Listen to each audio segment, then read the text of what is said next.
Good morning, good morning. Welcome back to Reading the Bible with Joy. It's where we read the Bible for half an hour every day, and we are focusing on finding out who God is. We want to know this God. We want to know who He is. We want to know His character. We want to know what He likes and what He doesn't like. And then we apply it to the way we live our life, and then that way we are transformed. Otherwise, we'll be wasting our time if we don't do anything. Knowledge without application doesn't really, I feel like it's a waste of time. Anyway, so we've been in the book, we read the book of, finished the book of Esther yesterday. What an incredible book. Do you notice that I don't think there was any mention of God in that book, but you see the hand of God all over the book. It's incredible. We're gonna start in the book of Job today. That's another interesting book. It's a long book, and we're going to see the hand of God. We're going to see characters of God and the life of Job. And some of you may relate to the life of Job, and some may not relate, but all the same, we're going to find out. So I welcome you. We had a snowstorm here yesterday. It ended this morning, so everywhere is still people are digging out. And if you know me, I don't like to drive in the snow. I've been doing this for like almost 30 years, but I don't like it. See, if you see, I am that old lady. I'm that lady in the car with my lights, my hazard lights flashing and going 20 miles an hour. Yeah, I'm probably the one you say, what is she doing on the road? But that's me. That's how I drive. So I put that hazard light so that everybody just moves. But anyway, I thank God for getting me to work safely and back. And on my way, I saw one of these homeless people standing there asking for help, and I had to talk to the guy because he was at the light. I'm like, "What are you doing in the snowstorm?" I don't really think he just shrugged his shoulder. I gave him what I have, but it's like, oh my God.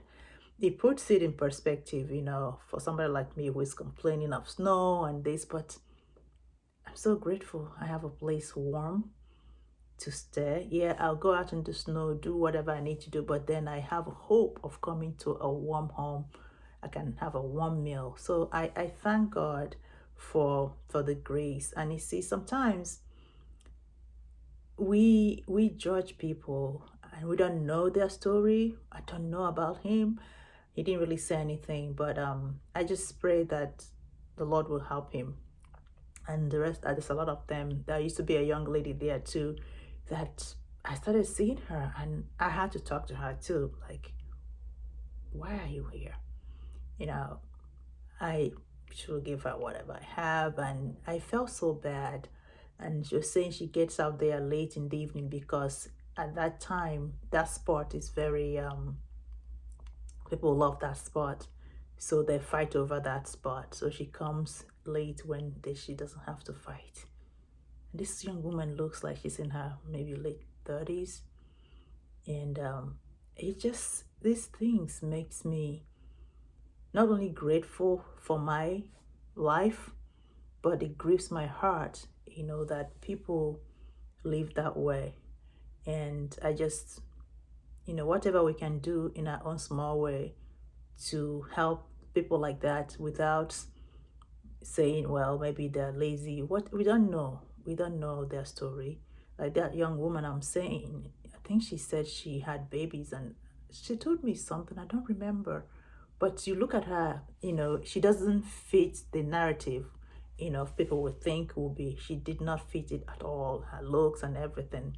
But I just pray that God will help us even in this nation and to really do something about this hunger and homelessness. Anyway, I don't even know how I get into this. We're going to start the book of Job today. And I apologize if you hear some background noise, like a snow blower clearing the snow, and everybody's still digging out from the storm. All right, Father, thank you for this morning. Thank you, Lord, that even in the storm, you are God. Thank you that you provide us a place of warmth, a place that we can call home, a place where we're loved. Lord, I just ask as we read your word, O Lord, that you will help us to understand.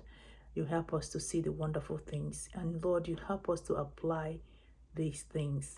That as you are a merciful God, you are God who cares. Lord, help us to care for the ones who cannot care for themselves in any way we can. It doesn't matter how small, but to have a heart that cares for other people. In Jesus' name I pray. Amen. So, Job chapter 1. There was a man in the land of Uz whose name was Job, and that man was blameless and upright, and one who feared God and shunned evil. And seven sons and 3 daughters were born to him.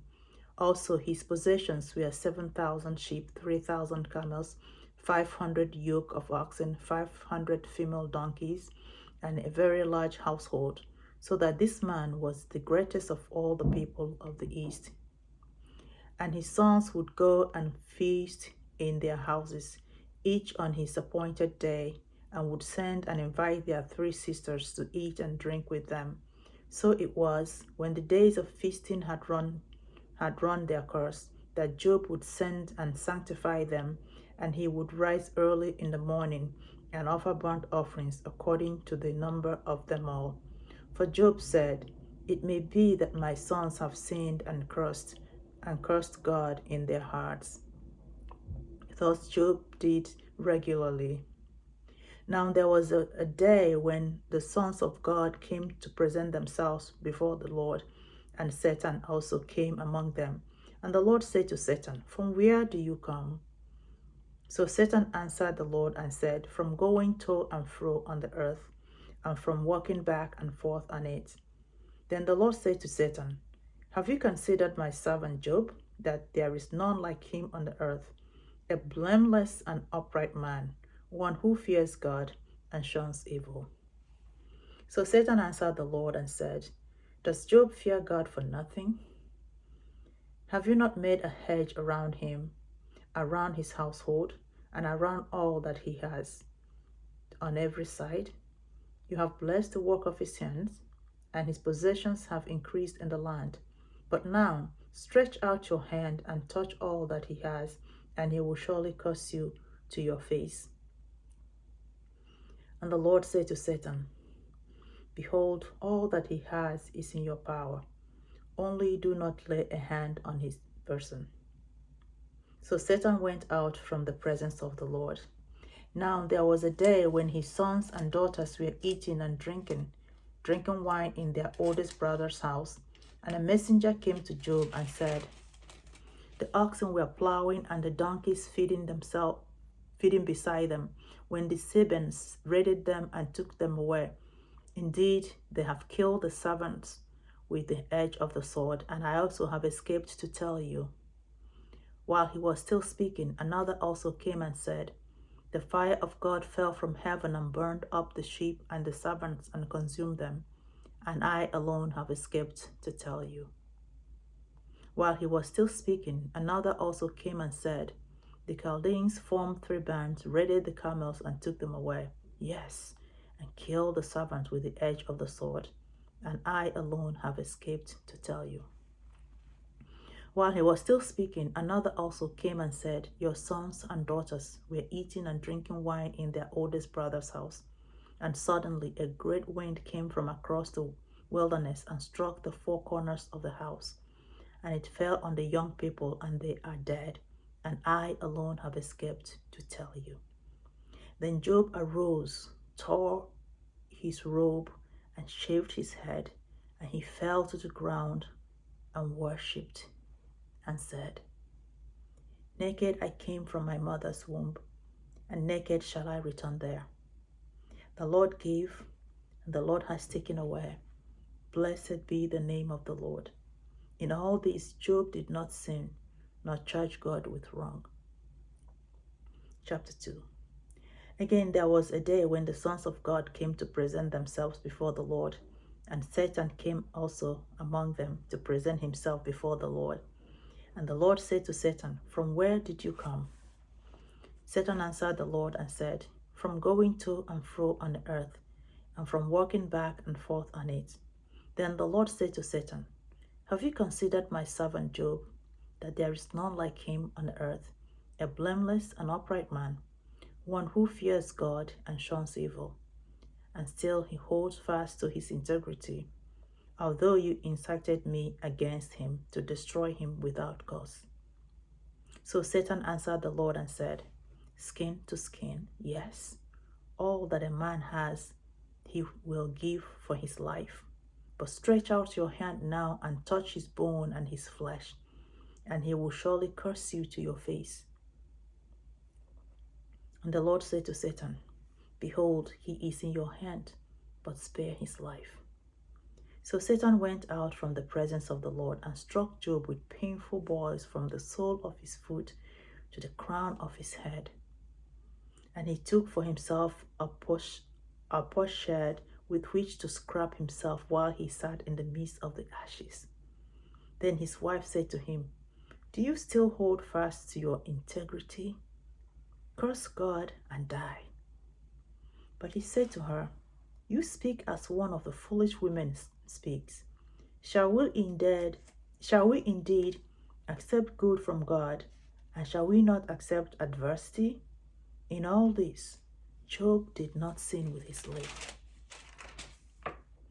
Now, when Job's 3 friends heard of all this adversity that had come upon him, each one came from his own place: Eliphaz the Temanite, Bildad the Shuhite, and Zophar the Naamathite.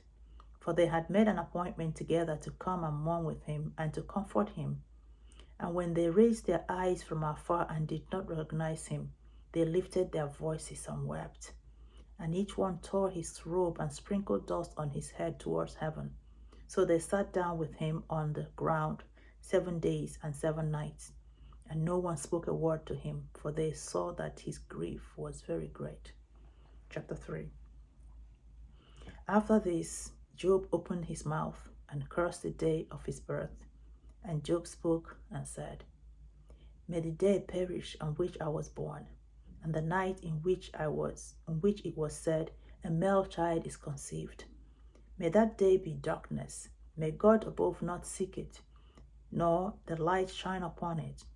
May darkness and the shadow of death claim it. May a cloud settle on it. May the blackness of the dead terrify it. As for that night, may darkness seize it. May it not rejoice among the days of the year. May it not come into the number of the months. Oh, may that night be barren. May no joyful shout come into it. May those curse it who curse the day, those who are ready to arouse Leviathan. May the stars of its morning be dark. May it look for light but have none, and not see the dawning of the day, because it did not shut up the doors of my mother's womb, nor hid sorrow from my eyes. Why did I not die at birth? Why did I not perish when I came from my womb? When I came from the womb? Why did the knees receive me? Or why the breast that I should nurse? For now I would have lain still and been quiet. I would have been asleep, then I would have been at rest. With kings and counselors of the earth who built rooms for themselves, or with princes who had gold, who filled their houses with silver.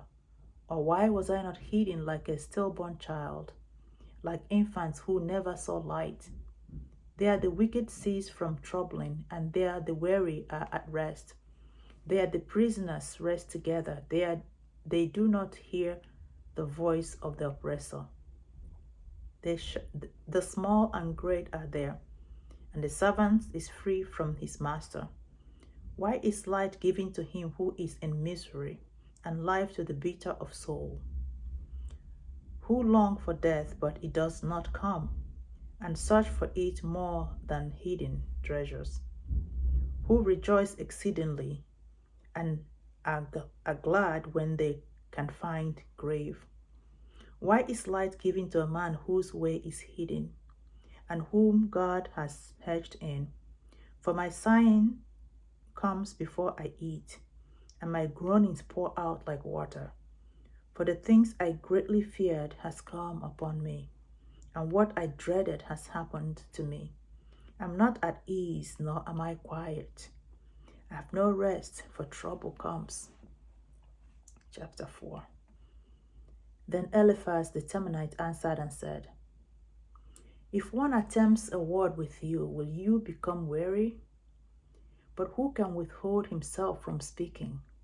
Surely you have instructed many, and you have strengthened weak hands.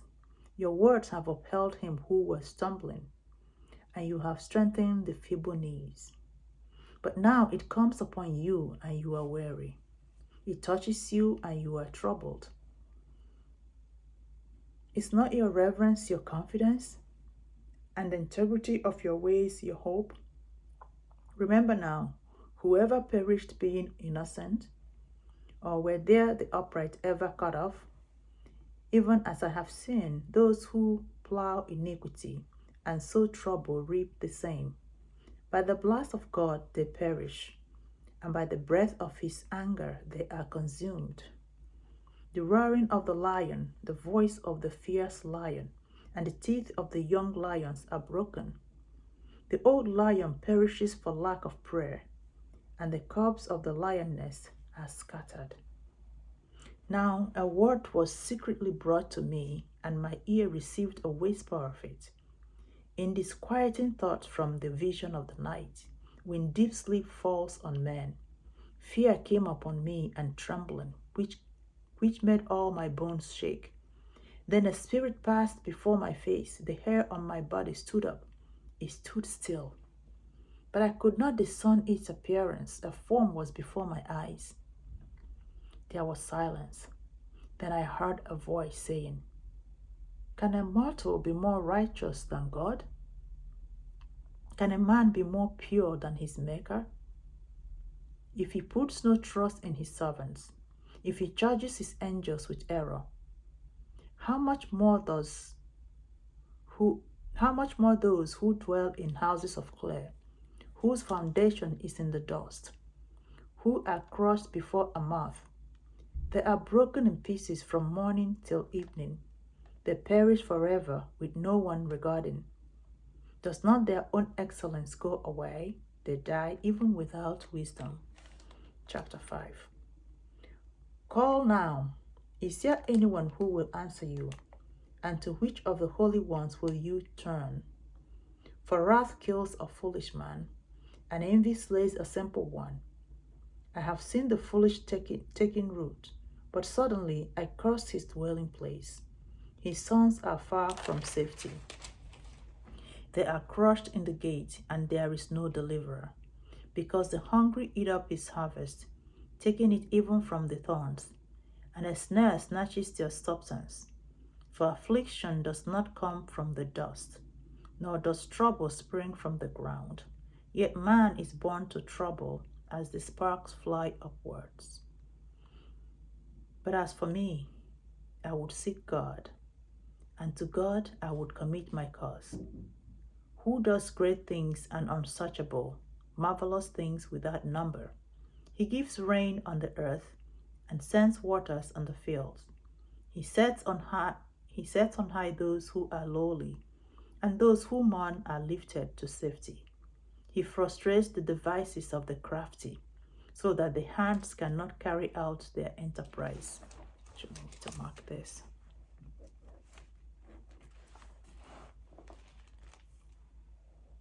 And the counsel of the cunning comes quickly upon them. They meet with darkness in the daytime, and group at noontime as in the night. But he saved the needy from the sword, from the mouth of the mighty, and from their hand. So the poor have hope, and injustice shuts her mouth. Behold, happy is the man whom God corrects. Therefore, do not despise the chastening of the Almighty. For he bruises, but he binds up. He wounds, but his hands make whole. He shall deliver you in 6 troubles. Yes, in 7, no evil shall touch you. In famine he shall redeem you from death, and in war from the power of the sword. You shall be hidden from the scourge of the tongue, and you shall not be afraid of destruction when it comes. You shall laugh at destruction and famine, and you shall not be afraid of the beasts of the earth. For you shall have a covenant with the stones of the field, and the beasts of the field shall be at peace with you. You shall know that your tent is in peace. You shall visit your dwelling and find nothing amiss. You shall also know that your descendants shall be many, and your offsprings like the grass of the earth. You shall come to the grave at a full age, as a sheaf of grain ripens in its season. Behold, this we have searched out, it is true. Hear it and know for yourself. Excuse me. Chapter 6. Then Job answered and said, Oh, that my grief were fully weighed, and my calamity laid with it on the scales. For then it will be heavier than the sand of the sea. Therefore my words have been rash, for the arrows of the Almighty are within me. My spirit drinks in their poison. The terror of God are arrayed against me. Does the wild donkey bray when it has grass? Or does the ox low over its fodder? Can flavorless food be eaten without salt? Or is there any taste in the white of an egg? My soul refuses to touch them.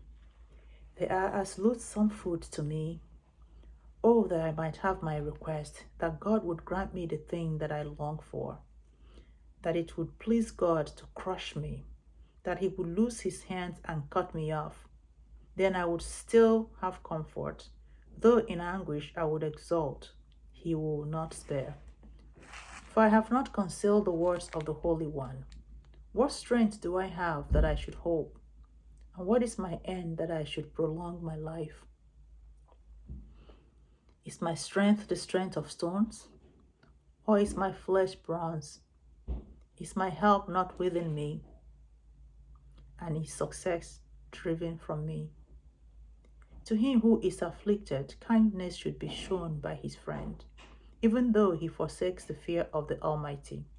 My brothers have dealt deceitfully like a brook, like the streams of the brook that pass away, which are dark because of the ice, and into which the snow vanishes. When it is warm, they cease to flow. When it is hot, they vanish from their place. The path of their way turn aside. They go nowhere and perish. The caravans of Tema look. The travelers of Sheba hope for them. They are disappointed because they were confident. They come there and are confused. For now you are nothing. You see terror and are afraid. Did I ever say, bring something to me? Or offer a bribe for me from your wealth? Or deliver me from the enemy's hand? Or redeem me from the hand of oppressors? Teach me, and I will hold my tongue. Cause me to understand where I have erred. How forceful are right words! But what does your arguing prove? Do you intend to rebuke my words? And the speeches of a desperate one, which one has waned? Yes, you overwhelm the fatherless, and you undermine your friend.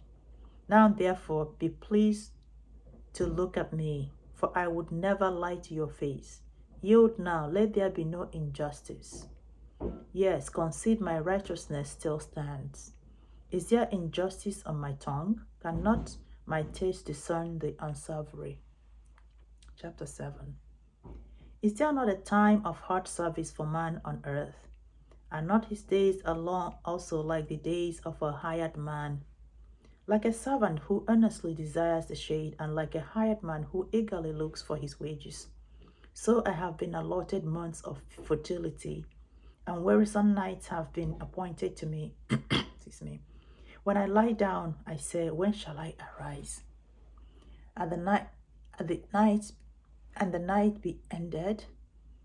For I have had my fill of tossing till dawn. My flesh is caked with worms and dust. My skin is cracked and breaks out afresh. My days are swifter than a weaver's shuttle, and are spent without hope. Oh, remember that my life is a breath, My eye will never again see good. The eye of him who sees me will see me no more. While your eyes are upon me, I shall no longer be. As the cloud disappears and vanishes away, so he who goes down to the grave does not come up. He shall never return to his house, nor shall his place know him any more. Therefore, I will not restrain my mouth. I will speak in the anguish of my spirit. I will complain in the bitterness of my soul. Am I a sea or a sea serpent that you set a guard over me? When I say my bed will comfort me, my couch will ease my complaint, then you scare me with dreams and terrify me with visions, so that my soul chooses strangling and death rather than my body. I loathe my life. I will not live forever. Let me alone, for my days are but a breath. What is man that you should exalt him, that you should set your heart on him, that you should visit him every morning and test him every moment? How long will you not look away from me and let me alone till I swallow my saliva? Have I sinned? What have I done to you, O watcher of men? Why have you set me as your target so that I am a burden to myself? Why then do you not pardon my transgression and take away my iniquity? For now I will lie down in the dust, and you will seek me diligently, but I will no longer be. Chapter 8. Then Bildad the Shuhite answered and said, How long will you speak these things, and the words of your mouth be like a strong wind? Does God subvert judgment, or does the Almighty pervert justice? If your sons have sinned against him, he has cast them away for their transgressions.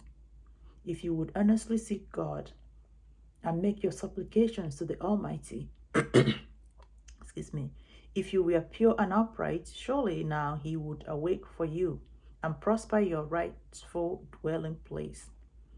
Though your beginnings were small, yet your latter end would increase abundantly.